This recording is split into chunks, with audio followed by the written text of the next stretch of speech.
Scottish First Minister Nicola Sturgeon has repeatedly voiced her intention to rejoin the EU should a second poll, dubbed indy 2 result in the country leaving the UK.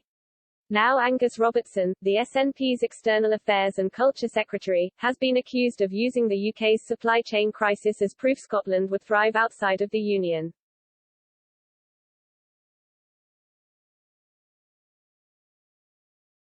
Sharing an article he wrote on why Brexit is not meeting Scotland's needs, he called on the country to become a member state of the bloc once again.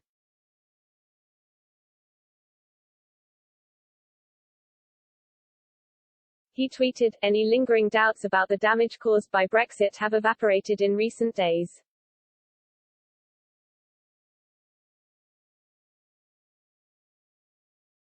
Brexit's winter of discontent has a solution, an independent Scotland back in the European Union."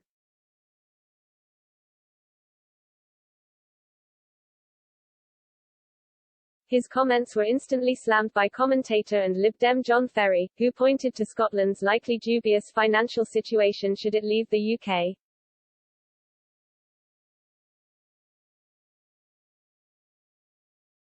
Mr. Ferry responded, "Looks like we're in for a winter of misinformation from the SNP.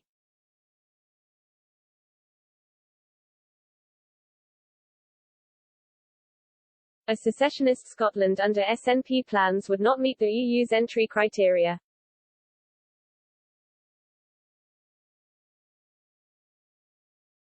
The constant pushing of this fantasy is disrespectful to the people of Scotland.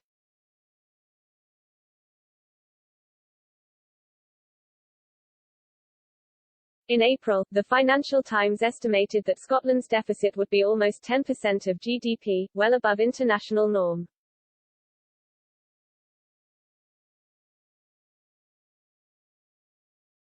This would mean sizable tax increases or spending cuts would be needed to bring public borrowing down to manageable levels.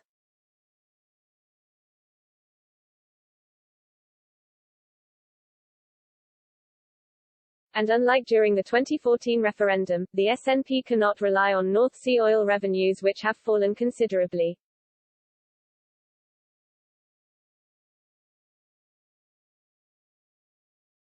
Neil Shearing, economist at Capital Economics Consultancy, said an independent Scotland would need a large fiscal adjustment and its government would have to communicate its intentions in a clear and credible way to markets.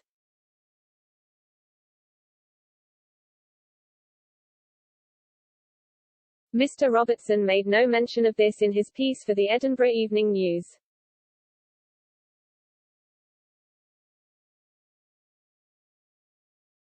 He said, "This will be the winter of Brexit discontent. Panic fuel shopping, empty shop shelves, unharvested crops, a collapse in exports and chronic labor shortages are all in part down to the disastrous decision to leave the biggest single market in the world and end freedom of movement which boosted and supported our economy.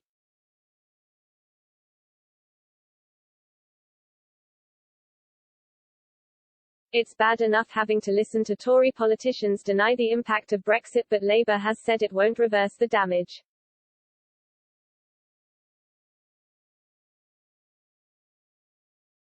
Meanwhile, Sir Keir Starmer says Scots should vote Labour despite continuing the self-harm.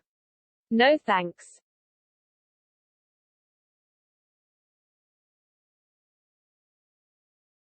He added, "The current immigration system is not meeting the needs of Scotland or sectors right across the UK.